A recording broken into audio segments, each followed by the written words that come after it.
Hello everyone. तो आज से मैं आप लोगों के लिए एक न्यू चेस सीरीज शुरू कर रहा हूं जिसका नाम है how to dominate your opponents chess pieces. अभी ये सीरीज टोटल 5 वीडियोस का होने वाला है। इसके अंदर आपको हायर लेवल के गेम्स देखने मिलेंगे कि जिसमें एक प्लेयर ने दूसरे प्लेयर के ऊपर किस तरह से ऐसे मूव्स खेले कि उसके जो पीसेस है, मतलब जो प्लेयर हार गया उसके पीसेस है वो स्टक हो गए, डोमिनेट हो गए और उनका कुछ वैल्यू ही नहीं रहा। इसमें मैंने मेरे लास्ट वीडियो में ना एक्चुअली मेरे खुद के भी गेम्स इंक्लूड किए हुए, तो वो आप पार्ट 5 में देख लेना। तो चलो अभी हम ये वाला गेम देखते हैं। ये गेम खेला गया था बिटवीन मक्सिम वशीर लगराव जो खेल रहे व्हाइट साइड से वर्सेस डिंग लिरेन। वैसे तो ये थोड़ा पुराना गेम है, ये 2013 में खेला गया गेम है। तो चलो देखते हैं यहाँ पर हुआ क्या। पॉन टू E4 खेलकर एमवीएल ने गेम की शुरुआत की और फिर डिंग लिरेन ने खेला मूव पॉन टू C6। मुझे ऐसा लगता है आप में से बहुत लोग इस ओपनिंग को जानते हैं, क्योंकि आपने कहीं ना कहीं वीडियोस में वगैरह इसको देखा होगा। किसी को नहीं भी पता तो मैं बता दूं, यह है कारोकान डिफेंस। तो डिंगलेरन ने यहाँ पर कारोकान डिफेंस खेला है। एक और चीज मैं आपको बता दूं, अगर आप E4 प्लेयर है और आपके अगेंस्ट कोई कारोकान खेले तो आप ये आइडिया बिल्कुल यूज करना। हो सकता है आप ऐसा गेम खेलकर अपने ओपोनेंट के अगेंस्ट एकदम डोमिनेटिंग विक्ट्री ले लो। पॉन D4 खेला एमवीएल ने। अब आया move pawn to D5। Pawn to E5 ये है एडवांस वेरिएशन कारोकान का। बिशप F5, ठीक है, नॉर्मली बिशप को डेवलप किया जाता है इस ओपनिंग में।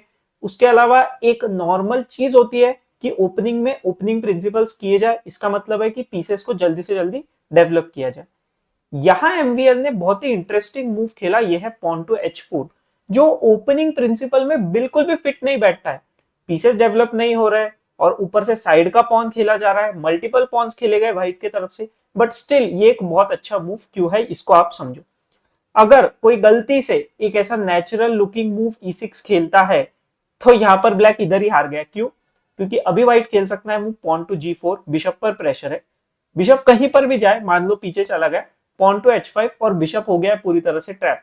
हाँ, आप बोल सकते हो कि E4 जगह है, लेकिन फाइनली पॉन टू F3, इस बिशप को अभी नहीं बचाया जा सकता है। ये बिशप मरने ही वाला है, ज्यादा से ज्यादा एक पॉन लेकर मरेगा। जैसे ये पॉन मार सकता है, ये पॉन मार सकता है, एक पॉन लेके मरेगा। लेकिन एक पॉन वर्सेस बिशप, आपको पता ही है कि बिशप ज्यादा पावरफुल है। तो यहां पर डिंगलेरन ने खेला मूव पॉन टू H6। उसके अलावा H5 एक बहुत ही पॉपुलर चॉइस है, बट आई थिंक डिंगलेरन को उसमें जाना नहीं था। क्यों? क्योंकि बिशप D3 एक व्हाइट के पास चॉइस होती है और बिशप्स के एक्सचेंज के बाद जब E6 आएगा तो व्हाइट अपने बिशप को G5 पर रख सकता है। ये भी एक प्लान है पॉन टू H4 का कि भाई बिशप टू G5 आए, तो उसको ये सब चीज में जाना ही नहीं था। इसीलिए उसने H4 पर खेला move pawn to H6। G4 anyway खेला एमवीएल ने। अब यहां पर ना बहुत ही क्लेवर चीज की गई है डिंगलियन द्वारा, ये आप ध्यान दो। पहले उसने खेला मूव बिशप टू E4। वो चाहता तो डायरेक्ट बिशप H7 जा सकता था, ठीक है, ये एक पॉसिबिलिटी थी। लेकिन यही तो एक क्लेवर माइंड है। बिशप टू E4 खेला ताकि व्हाइट को मूव खेलना पड़े पॉन टू F3 और फिर बिशप गया H7 पर। क्यों? अब पॉन क्योंकि F3 पर आ चुका है तो नाइट अपने नॉर्मल नेचुरल स्क्वायर पर डेवलप नहीं हो सकता। तो डिंगलियन ने बोला कि भाई ठीक है, तुम अगर डोमिनेट करने आ रहे हो, पीसेस पॉन्स को आगे लेकर आ रहे हो, स्पेस को कंट्रोल कर रहे हो, तो फिर मैं भी तो ऐसा कुछ तो करूंगा कि तुम्हारे पीसेस थोड़े अनस्टेबल रहे। तो फिर पॉन F3 फोर्स करवाया व्हाइट को और फिर वो बिशप को लेकर चला गया H7 पर। अब यहां बहुत ही इंपॉर्टेंट मूव जो एमवीएल ने खेला वो है पॉन टू E6। अब आप बोलोगे अरे लेकिन ये पॉन तो फ्री में मर रहा है। वही तो बात है ना, इस पॉन को ब्लैक मारेगा नहीं, क्योंकि ब्लैक मारे तो वो खराब हो जाएगा पोजीशन। पॉन टू E6 इसलिए इंपॉर्टेंट है क्योंकि अगर ब्लैक ने पॉन टू E6 खेल दिया तो फिर ये बिशप फ्री अप हो जाएगा, नाइट डेवलप हो सकता है ना, ये नाइट फिर यहां से डेवलप हो सकता है। तो सारी चीजें ये हेल्प करेगा ब्लैक को डेवलप करने में। इसीलिए पॉन E6 की अगर पॉन मान लो सेक्रीफाइस भी हो गया तो इसको आगे जाके विनअप किया जा सकता है, इसमें कोई हार्ड चीज नहीं है। ये मैं आपको दिखाऊंगा भी, क्योंकि पॉन टेक्स E6 आया भी था गेम में, बट फिर व्हाइट उसको विनअप कैसे कर सकता है वो भी मैं बता दूंगा। बट मेन चीज ये है कि ब्लैक का डेवलपमेंट पूरी तरह से स्टॉप करना है, इसीलिए पॉन टू E6 आया। तो ब्लैक ने इमीडिएटली खेला नाइट F6, क्योंकि कुछ तो डेवलपमेंट कंटिन्यू करना पड़ेगा। बिशप F4 बहुत ही इंपॉर्टेंट और अमेजिंग मूव। क्यों? प्लान है ब्लैक का कि वो खेले मूव क्वीन टू D6, फिर पॉन टेक्स आ जाएगा, पॉन पुश है ना, यानी मतलब बहुत सारे मूव्स आ सकते हैं। फिर ब्लैक को कोई प्रॉब्लम ना हो, इसीलिए बिशप टू F4। तो ब्लैक ने बोला यार मैं बिशप तो डेवलप कर नहीं सकता, नाइट को रखने के लिए फिलहाल कोई अच्छा स्क्वायर है नहीं, यहाँ तो मरेगा ही, यहाँ पर भी उसको अभी के लिए रखना नहीं होगा क्योंकि night on the side is dim भी बोला जाता है। बिशप टेक्स नाइट में भी अगर प्लान नहीं भी हो व्हाइट का, तो भी साइड में रखना नाइट को ये कोई अच्छी बात नहीं भी होती है, ठीक है, ये चीज आप समझ लो। तो उसने खेला move queen to B6, pawn के ऊपर है प्रेशर। अब यहां से जो एमवीएल ने दो मूव्स खेले, बहुत ही अमेजिंग, बहुत ही क्लासिक मूव्स, देख के ना बहुत ही मजा आ गया। एमवीएल ने खेला मूव नाइट C3, उसने बोला कि ये मेरा पॉन तुम ले लो, लेकिन मैं फोकस कर रहा हूं डेवलपमेंट ऑफ द पीसेस पर, क्योंकि आप देख सकते हो उसका कोई पीस डेवलप नहीं हुआ था, सिर्फ ये बिशप ही बाहर था। तो डिंगलेर ने बोला चलो यार ठीक है मैं पॉन मार देता हूं। बट फिर आप बोलोगे अरे यार लेकिन इसमें अब प्लान क्या है एमवीएल का, उसका नाइट हैंगिंग है, ये पॉन भी हैंगिंग है, ठीक है, बिशप और क्वीन दोनों अटैक कर रहे हैं इसलिए ये भी हैंगिंग है, सब कुछ आप कैसे बचाओगे। तो यहां एमवीएल ने खेला amazing amazing move, king D2। Wow, उसने बोला मुझे कैसलिंग करने की जरूरत ही नहीं है, जिस तरह से मेरा पॉन स्ट्रक्चर है मैं बिना कैसलिंग किए अपने पीसेस को डिफेंड करते हुए तुम्हारे अगेंस्ट में विन ले सकता हूं डिंगलेन, ऐसा एमवीएल ने कहा। रियल में नहीं कहा, खेलते हुए, ठीक है, खेलते हुए बात करना अलाउड नहीं होता है। तो क्वीन वापस लेकर चला गया डिंगलेन, क्वीन आ गया B6 पर। अब नाइट G2, क्यों, क्योंकि एक तो नाइट को भी डेवलप करना था, प्लस क्वीन इस पॉन पर प्रेशर दे रहा है तो नाइट से उसको बचा भी लिया। पॉन A6, क्योंकि जब रुक से यहां पर अटैक आया तो क्वीन के लिए यहां पर जगह होनी चाहिए। अब यहां पर एमवीएल ने अटैक कंटिन्यू किया with the move night A4। Threat है कि वो नाइट को इधर रख दे B6 पर और विन करने की कोशिश करे रुक को, तो इसीलिए पॉन टू B5 आया। और अब नाइट को एक बहुत अच्छे आउटपोस्ट पर रख दिया है एमवीएल ने और डिफेंड कर लिया है पॉन को। ये आपको याद है मैं आपको बता रहा था कि पॉन टेक्स आया भी तो विन बैक किया जा सकता है, क्योंकि नाइट का यहां पर आना पॉसिबल था। सेकेंड वे भी है इसमें कि बिशप हटाने के बाद नाइट F4 और फिर नाइट E6 स्क्वायर पर टारगेट करे तो विन बैक हो जाएगा पॉन का इजीली। अब यहां पर जो मूव खेला गया ब्लैक के द्वारा, ये शायद कभी कोई खेलना ही नहीं चाहेगा, बट कंप्यूटर के हिसाब से वो बेस्ट मूव भी है। Bishop to G8, open diagonal से बिशप को किया गया क्लोज डायगोनल पर, क्यों, ताकि पॉन टेक्स आ पाए फाइनली, क्योंकि बहुत तकलीफ हो रही है ब्लैक को, उसके पीसेस ऑलमोस्ट क्रैम्प्ड अप हो चुके हैं। बिशप टू E5 खेला है अभी व्हाइट ने, पॉन टेक्स आया, इमीडिएटली नहीं मार सकते, आपका नाइट फ्री में मर जाएगा, तो इसीलिए नाइट टू F4, बिशप को भी इसीलिए हटाया था ताकि नाइट F4 पर आ जाए। नाइट बी D7, फाइनली ये नाइट डेवलप हुआ। लेकिन अभी आप एक चीज देखो कि पहले तो आप ये देखो कि हमारा जो टॉपिक है क्या है कि how to dominate the pieces, कौन से पीसेस डोमिनेट हो रहे हैं।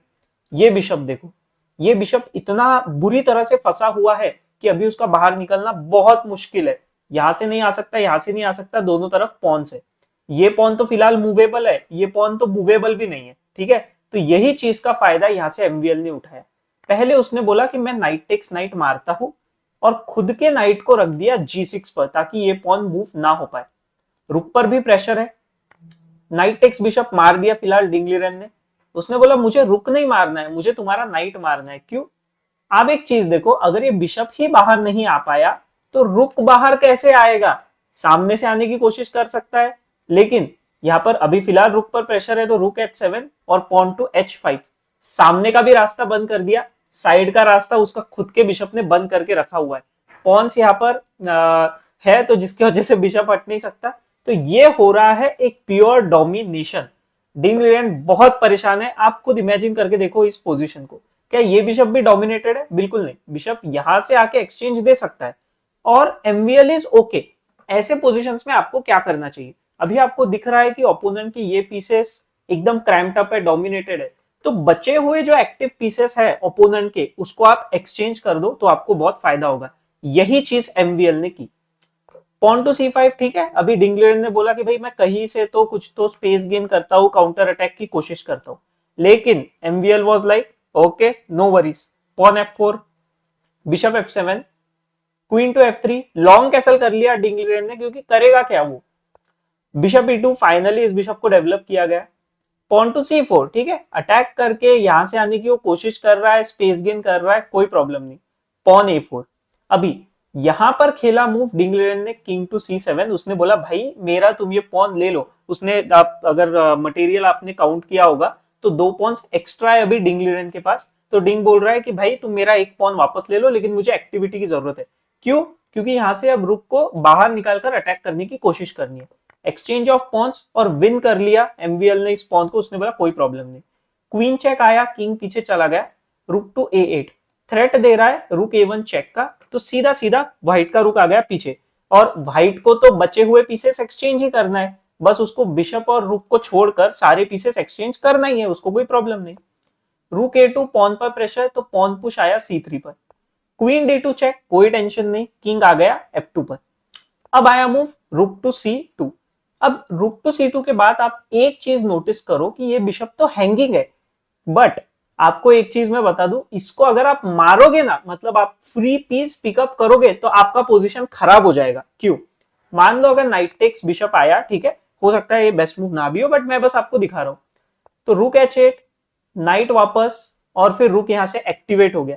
मतलब आप ये पीस वैसे भी आपको परेशानी दे ही नहीं रहा है, ठीक है, वो होके भी नहीं है, वो स्टैचू जैसा है, और इस स्टैचू के वजह से ये रुक को भी बाहर नहीं आते आ रहा है। तो मतलब आप देख रहे हो कि कैसा सिचुएशन बनकर खड़ा हो चुका है कि आप इस फ्री पीस को आपको लेने की भी जरूरत नहीं है। तो यही चीज एमवीएल ने की, उसने बोला भाई मुझे वो चाहिए ही नहीं बिशप, मेरा इधर नाइट अच्छा है, बढ़िया है। उसने खेला मूव क्वीन E3, क्योंकि उसको तो एक्सचेंज करना है। तो एक्सचेंज ऑफ क्वींस, कोई और ऑप्शन नहीं था डिंग लीरेन के पास। रुक टेक्स पॉन चेक, किंग आ गया D4 पर। रुक टू C2, बिशप पर प्रेशर है, तो बिशप को बचा लिया, कोई टेंशन नहीं, दोनों रुक्स अभी एक्टिव है एमवीएल के। डिंग लीरेन ने खेला किंग C6 की भाई कुछ तो करे फाइनली, बट कुछ हो नहीं रहा है। Rook B8, pressure on the bishop. Bishop takes knight आया, पॉन टेक्स बिशप, रुक पीछे आ गया टू सेव द बिशप। अब यहां पर आया मूव रुक EB1। उसने बोला भाई तुम एक काम करो ना डिंग लीरेन, तुम मेरे इस बिशप को मार दो अपने रुक से। क्यों? क्योंकि अगर वो बिशप को मारेगा तो there is this amazing move rook check, king को पीछे ही जाना है, किंग टू C5, और अभी चेकमेट अनस्टॉपेबल है, ठीक है, सीधा रुक पीछे आ जाएगा B7 पर, और इसको नहीं रोका जा सकता है चेकमेट को, ठीक है। अगर मान लो कुछ भी ऐसे पॉन वन मूव किया तो this is a mate directly incoming. तो इसीलिए यहां पर चेक दिया डिंग लीरेन ने, उसने मारा नहीं। रुक पीछे आ गया A2 पर, रुक चेक, किंग मूव हो गया C7 पर, ठीक है, यहां पर नहीं आ सकता है C5 पर, क्योंकि यहां से वापस से चेकमेट का थ्रेट आ जाएगा, इसीलिए किंग गया C7 पर। उसने बोला चलो मैं वापस तुमको बिशप दे देता हूं, मारो। लेकिन यहां पर फाइनली बिशप मारने के बाद में ओके, किंग अंदर चला गया, यहां पर कर दिया था ऑलरेडी डिंग लीरेन ने अभी रिजाइन, ठीक है। एक्चुअली उसने आई थिंक इसी मूव पर कहीं पर कर दिया था जब चेक आ चुका था, क्योंकि उसके बाद में आप देख रहे हो कि किंग D4 खेलकर किंग C5 आना बहुत पॉसिबल है। अगर बिशप मर गया किंग C5 आएगा, जैसे उसने पॉन वन पुश किया। ये तो मैं बस आपको लाइन बता रहा हूँ, डिंग लीरेन का रिजाइन हो चुका है, तो भाई मैं चेकमेट कैसे आ रहा है वो बता रहा हूँ आपको। चेक चेक एंड चेकमेट, तो इस तरह से चेकमेट का थ्रेट था। तो जहां तक मुझे याद है इसी मूव पर रिजाइन कर दिया था डिंग लीरेन ने। ये पीसेस डोमिनेटेड ही रहे, होकर भी वो कुछ नहीं कर पाए। आपको कैसा लगा है गेम मुझे प्लीज बताओ, अच्छा लगा होगा तो प्लीज वीडियो को लाइक कर दो, चैनल को आप सब्सक्राइब कर दो, और पूरे के पूरे आप इसमें पार्ट्स देखो, आपको बहुत मजा आएगा और बहुत सारी चीजें आपको सीखने मिलेगी, ये तो मैं आपको कंफर्म बोल सकता हूँ। चलो अभी अब मिलते हैं नेक्स्ट पार्ट में।